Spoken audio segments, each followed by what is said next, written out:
Hello everyone, my name is Mimi79. Today I've got round 1 of the FIA Manufacturer Series. Now I'm in advance. I'd just like to say I apologise for uploading this video quite late. I intended to upload this earlier, but due to circumstances out of my control I couldn't quite do that. But we're here at Interlagos in Group 3. Now I've gone with Jaguar, and I'd just like to say a very quick thank you to Red Boy for this livery. They make absolutely awesome liveries. Be sure to give them a follow, and I'll just put their PSN up on screen now. But first of all, qualifying is probably the most important thing in this race, because you don't want to start at the back and get caught up behind all the traffic. And even though it's a 20 lap race, anything can happen. Generally, if you're starting at the front, you stay at the front unless you completely bottle your strategy. But going into the middle sector, then just kind of hugging the inside and then just backing out. I think I had a pretty poor run there, so I decided to back out, and we're going to go again. So this is my qualifying lap now, braking just before the 50 board. The brakes on this Jag are not so good, so you've got to kind of take that into consideration. But as we go around the Curva do Sol, it's not the greatest run, probably lost like a tenth there maybe. And as we go into the second sector, clipping the apex quite nicely, then getting on the pouch, running a little bit wide though, and that probably cost me about half a tenth. You can see there we actually lost about 600 seconds compared to my first run, so perhaps I shouldn't have backed out. But as we go into the tricky infield section, using as much of the curb as possible, flicking the car left and powering out as early as possible. It is a very tricky track to get right, I think, but again, it's all about how well you can hook up your qualifying lap, to be honest, especially in tough lobbies. I'm in split 3 here, but I believe yesterday in the Nations Cup, as of recording, I was in split 2 for 2 races, and in fact I was doing well, but unfortunately things just went down the drain. I might have a video on that coming out in the next few weeks. But as we go on the run to the line, then it's not the greatest lap time. It's only going to be a 1:29.8. I think we did lose quite a lot in the first and second sectors, and in fact just about out qualifying our teammate there by 0.002, which is quite lucky actually, because you know, if we just went wrong in the infield section just a little bit more, we would have possibly been starting 2 places further back. But we're going to start on the medium tyres here, and my focus for this stint is to try and save as much fuel as possible, because on its own the Jaguar really suffers with fuel saving. So if I could just sit in the slipstream, then that would really help my chances. And this was my 4th and final attempt at this race, because to give a brief summary, all the races before this went absolutely terribly. The first race I got a really bad lap in. Second race I didn't even get a lap in, and then the third race went okay, but then the strategy just went to crap. And then obviously this is my final attempt. Now I knew I had decent pace, because I think if I just managed to get a clean race, I thought the top 5 is possible. 250 points is on the cards. And in fact, closing up on this group of cars here, and in fact the BMW and the Hyundai are battling quite a lot. And in fact the Hyundai runs wide, and that causes a Constantina effect. We're going to go down the inside of the pair of them, 3 wide temporarily into the hairpin. But fortunately I just went past the white line and I get a half a second penalty. A bit frustrating, but it is what it is. But in fact there's 3 cars in front battling quite heavily there, so if we could just close up to them, then that would really make a world of difference, as our teammate Little's GP actually following us through. So that is good news for us then. But as we go on to the start of lap number 2, just again short shifting, checking the fuel. In this one, you physically couldn't make it to the end unless you were in lead 6 for the whole race, which will cost you easily 3 to 4 seconds a lap. But I didn't really change the fuel mixtures that much because, in all honesty, it didn't really make a difference, as the Evo getting a bit argy-bargy there with the BMW, and in fact the penalty zone at Interlagos isn't even that bad. It's one of the better ones, I think, because it's towards the braking zone anyway, so you're basically losing speed for free if you get a penalty. Obviously it will lose you time, but nowhere near as bad as some other penalty zones, like at Monza for example, or at I think Tokyo springs to mind. But as we go into the penultimate corner of the middle sector, just bumping the BMW there. Now with the old penalty system, that would have been a 1 second penalty, but thankfully, because I didn't expect it to break that early, and there will be the argument of, well, you should have gone on the brakes a bit earlier, but to be honest, small nudges like that really shouldn't be penalised, because, you know, it wasn't malicious at all. But again, it depends of your perspective, I think. But as we go down the main straight, we're just going to whip it forward a little bit here, because in all honesty, not much actually happened. We were just following the train in front, trying to save fuel, and in fact we were doing an okay job at that. In fact, we were just taking it a bit easy at this point in the race. But as we come to the end of lap number 4, we're just going to see here, in fact, that the BMW was going to go for a move on the Ferrari, but this is a bit of an awkward situation because I don't know where to go, so I brake early to avoid the 2 drivers in front, but ARC Inman is just going to absolutely send it up the inside. Bit of a reckless move, I think, and GP is just going to drift a little bit wide there, and I'm just going to sneak past, and thankfully Inman moves to the left hand side, and I just pick up his slipstream. I lift off the brakes there just so I don't smack into the back of him, but we have the inside line and we move back up to 7th place. So it's not going amazingly. We have gained a position, but I think we should realistically be in 5th right now because of what happened. We're at 7th, but I'm just going to take the time here to just quickly say thank you for all the support recently. The amount of subscribers I've gained in the last month is just incredible, regardless of, you know, shout outs or whatever. I'm just really grateful, because my goal for this month was to just get to 200, and I'm on 235 at the time of recording, and if we could get to 250 by the end of the month, I'll be really happy, because I want to get to 1,000 subscribers by the end of the year. So if you are watching, just click that subscribe button and also leave a like as well. Also comment some feedback down below, as I'm constantly trying to improve my videos the best way I can. But as we come back to the accident, sorry for the shameless plug. Oh yeah, go follow me on Twitter, by the way, at Nini79. I do post some stuff sometimes, but that is kind of dependent on my mood, as Inman goes to the inside, but in my opinion the gap just was not there. I think it was a bit of a reckless move, but the Corvette just gets a bit of oversteer on the exit, and the Ferrari's just got no traction, and they're going to go side by side, and I'm just waiting for something to happen, and we're going to nudge the Ferrari, we're going to push the Corvette out of the way. Strong move, but I kind of had to do it really, as the Ferrari drifts a little bit wide and we're going to be on the outside. I'm trying to look for the cutback, but it's just not there. I'm flicking behind, all hell has been broken loose. But at this point here, what I should have done, I think I should have come in on at the end of this lap and fair on the soft tyres so I could break away from the pack. But instead what I did was I stayed out for another lap, which, as you'll see later on, will have big consequences.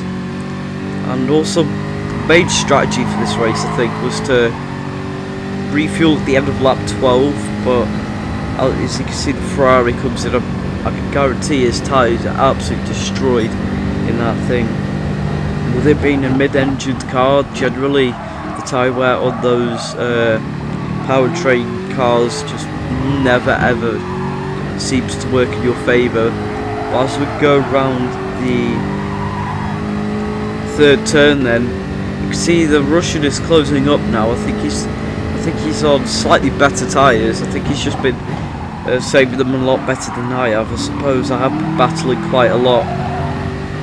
But as we go through the middle sector, you can see the gap to the BMW. Bear in mind, this was the same BMW that we nudged just 4 laps ago. And because of all that battling, we've lost 3 seconds, which just goes to show how important it is to just avoid pointless fighting.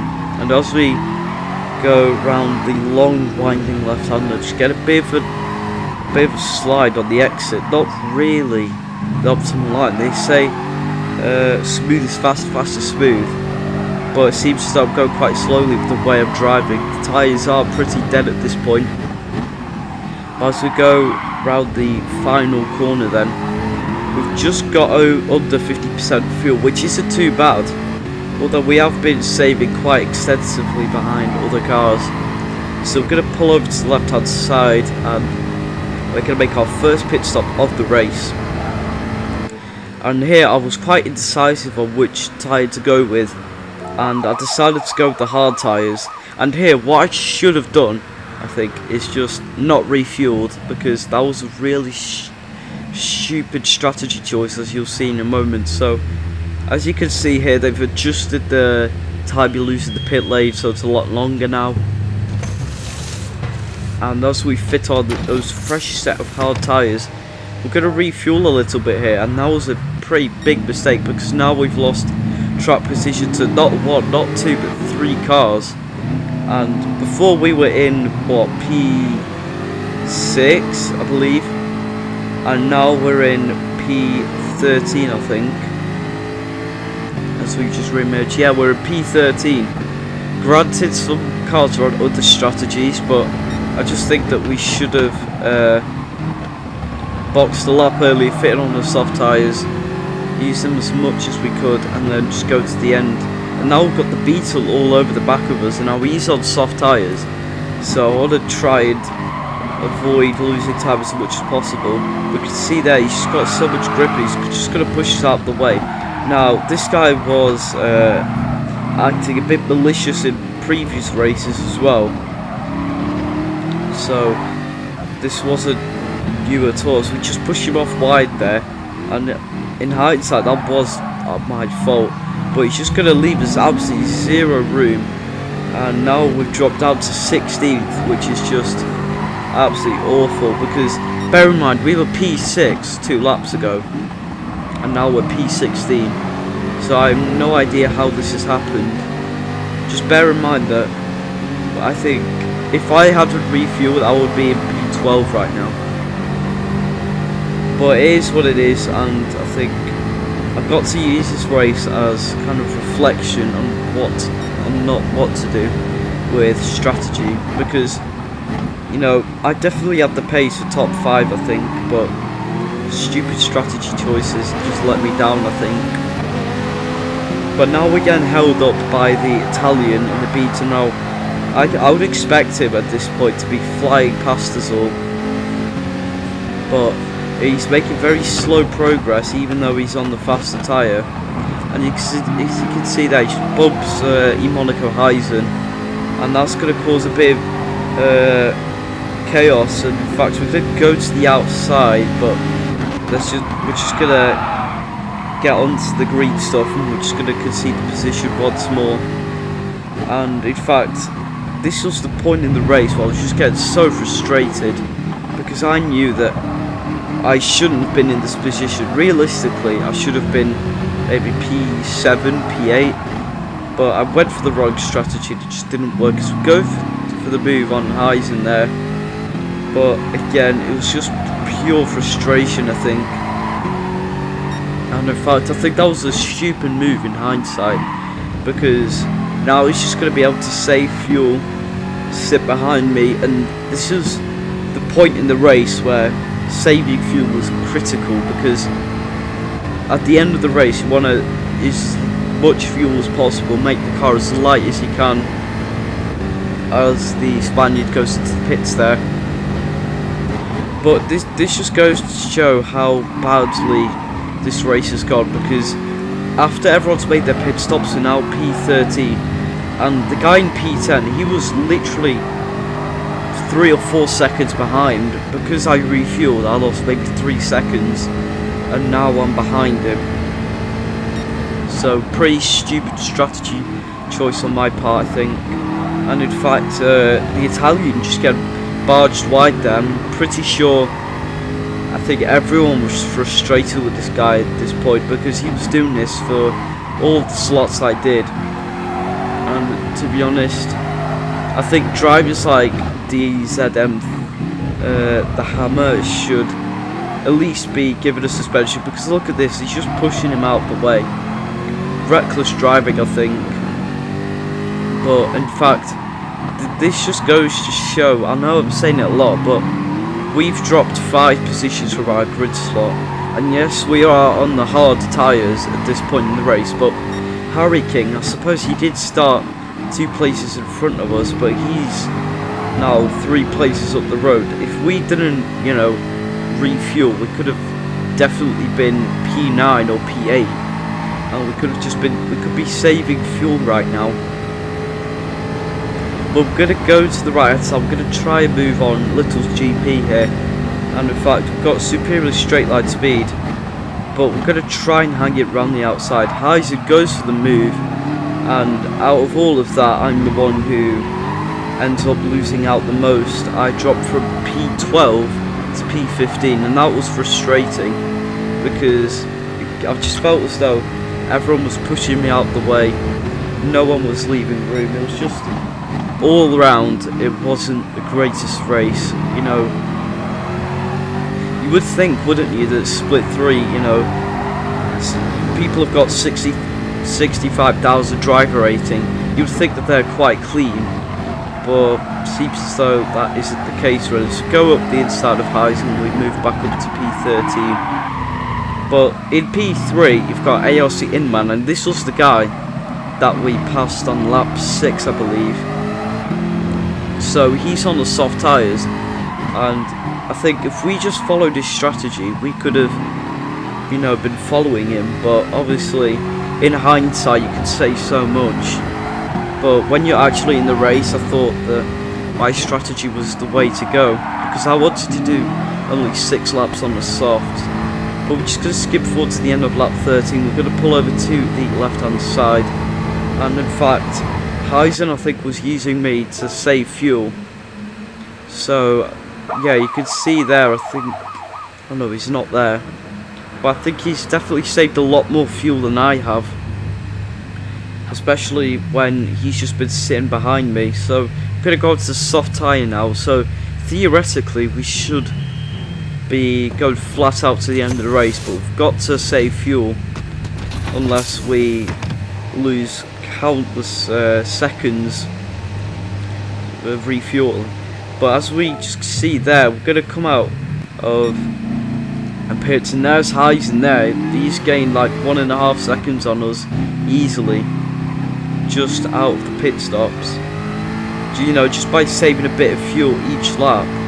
You know, now he's a good 1.5 seconds up the road, and Little's GP they're actually on the medium tyres, so he was on a soft at the start of the race, which actually surprises me, because I thought they just had solid pace on the mediums, but in fact he was on the soft. And in fact, I think in hindsight that does say quite a lot about how his race could have gone. If he started on the mediums, he could have, I think, kept up with us. But we just skip forward to the end, start lap 17, and Meliodas goes down the inside of the Hammer, and they're just going to lose so much time. We're going to go clean round the outside, and there's Heisen there in 11th place, not too far up the road. So if we could dispatch of this guy as quickly as possible, then we might have a chance of closing up on him and maybe getting P11. But as you can see there's just over a second gap now to Heisen. And, you know, we've chewed up a lot of our tyre life just getting past them, so that will probably come back to bite us later on in the race. But as we go through the middle sector, there's not much we can really do other than just try and catch up. But again, I was really frustrated the way this race went, because you see the Harry King, once again I'm referring to him, because if we didn't refuel at the pit stop, we could potentially be in front of him, and that would potentially give us 50-60 more points. So as we go around the final corner then, we're about 1.5 seconds behind Heisen, and I think it's quite clear that we're not going to catch up to him. So I think my focus at this point was to just break away from the cars behind as much as possible and have a secure gap to the end of the race. But in fact, we're going to skip forward to the final lap, and now we've got Stormpunk behind us on much better tyres, and you can see at this point my front tyres are just absolutely destroyed, and so there's not much I could really do. But as we go into the middle sector there for the last time, you know, at this point my tyres were absolutely shot. You can see there Heisen is a good 3 seconds up the road. He's caught up to a train of about 3 or 4 cars, which just goes to show actually 4 cars there. Well, I think it clarifies really how much time we lost just catching up, because if we just saved fuel behind him, we could be in his position, we could have better tyres, we could have better fuel. But as we go round the final corner then, as you can see there, all over the place, the tyres just having no grip, and Stormpunk is all over the back of us.